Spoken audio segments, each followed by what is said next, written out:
Break is a terrific little shortcut when we're working with loops. Sometimes when you're inside a loop and you're going around and around, some condition becomes true or false, and you decide, hey, I don't need to be in the loop anymore.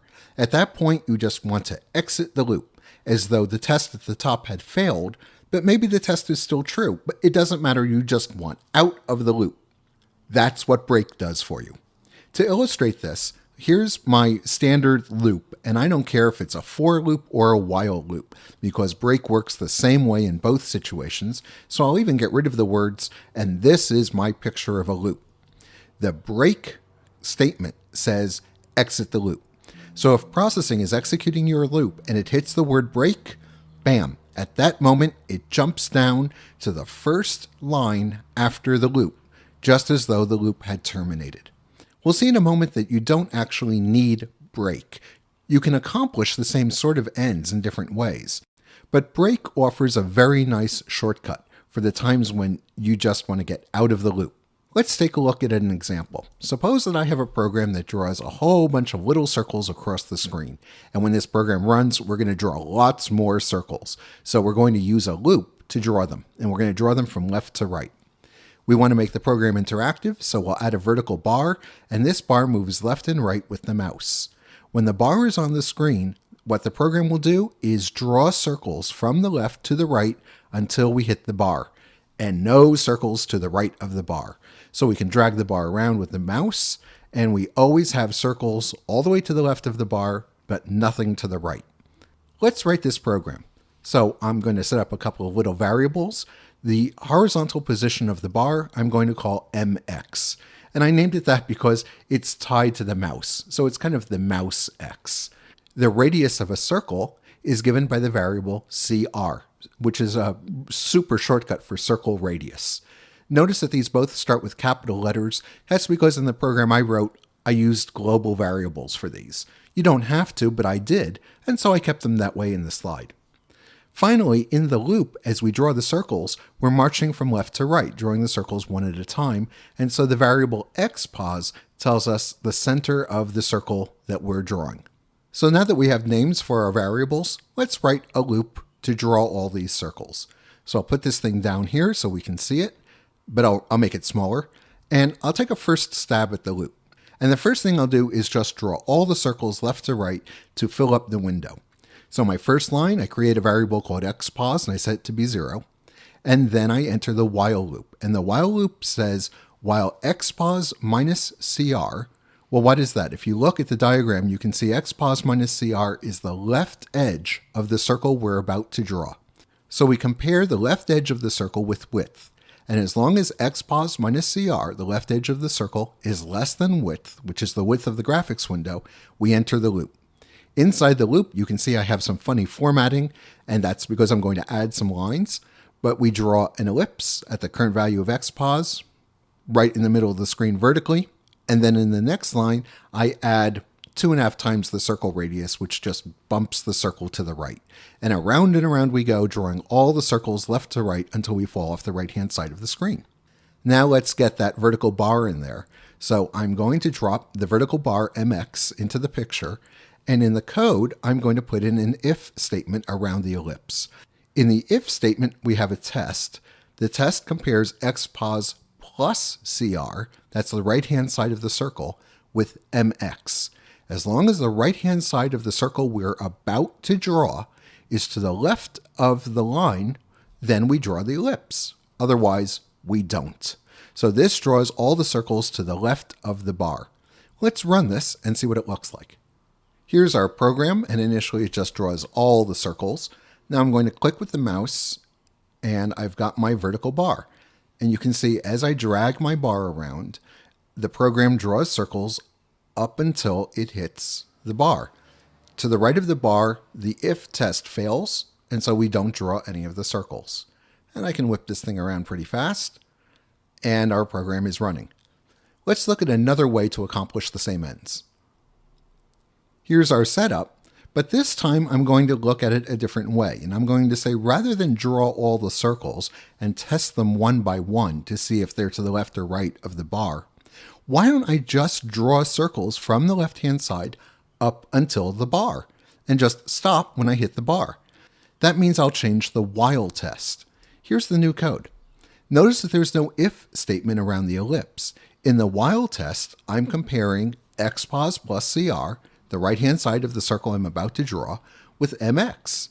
If the right-hand side of the circle I'm about to draw is to the left of the bar, then I enter the loop and I draw it. If it's not, then the loop is over and I exit the loop. So I don't even look at the circles that are to the right of mx. Let's run this code. Here's the same program as before, but I typed in the new while loop, and you can see it produces exactly the same results. So that's great. We found a second way of achieving the same result. Now I want to show you a third way that uses break. Here's the while loop we just wrote. It draws circles from the left up until it reaches mx. So I'm going to put the while loop back the way it was. I'm going to open it up, and in there I'm going to restore it to xpos minus cr while the left-hand side of the circle is less than width. So now the while loop wants to draw all the circles. When we did this last time, we put an if test around the ellipse, but this time I'm going to put in a different if test. I'm going to test xpos plus cr, the right-hand side of the circle, against mx. And notice that I'm testing it immediately after incrementing xpos. So in this if statement that I have highlighted, xpos is the center of the circle I'm about to draw next. Xpos plus cr is the right-hand side of the next circle. The test says if the right-hand side of the next circle is to the right of mx, then we execute the statement that follows the if. In this case, it's break. And break means exit the loop. We're done. Jump to the first line after the loop. So we're testing every circle, but when the circle is to the right of the line, we completely exit the loop and we're done. Let's run this code. Here's the same program as before, but I changed the while loop to use the break statement. And now I'll move my bar around and you can see it still works exactly the way we want. So now we have three ways of accomplishing the same ends. This is really useful because sometimes writing a loop with a break is the simplest and clearest way of expressing your intent. The statement break clearly means to anyone who reads it, I am exiting the loop. And so that's a different way of looking at this problem. We're not drawing all the circles and only drawing the ones that are to the left of the bar. We're drawing all the circles until we hit the bar, and then we're just exiting the loop. Let's look at all three versions together. This is the first version we saw, and I think of it with this kind of a picture. The loop is going to walk through every single circle on the screen. For each circle, we ask the question, is this one to the left of the bar? If it is, we draw it. If it's not, we don't draw it. Here's the second version where we changed the test in the while. I think of it with this kind of a picture. The loop runs from the left-hand side of the screen to the bar, and that's built into the test for while. Here's the break version, and I think of it with this picture, which is kind of a hybrid of the two above. We start at the left and we work our way to the right, and we test each circle as we draw it. When we reach a point where the circles should no longer be drawn, we exit the loop immediately at that point, and we are out.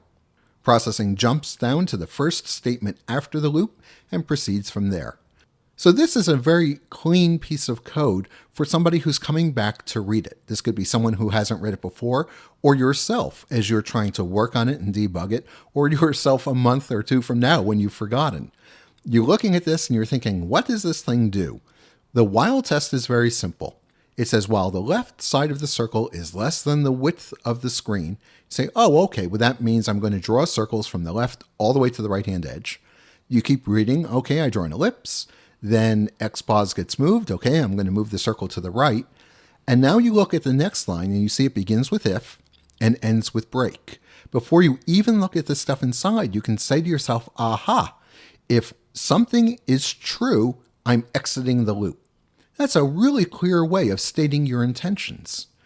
You are saying with code, when something happens, I'm exiting the loop. The other versions don't say it that way. They say different things. So it's all a question of how you think about the code and how you express yourself. All three versions work, and sometimes this is the way that works best for the way you're thinking about a given problem. So that's break. When you want to just get out of a loop and move on, it's the perfect little tool. You don't need it. You can do it with if statements, and you can do it by changing the while tests. But sometimes when you're thinking about a problem and you think to yourself, I know what I want to do here. I just want to exit the loop. Well, break is the perfect thing for that situation.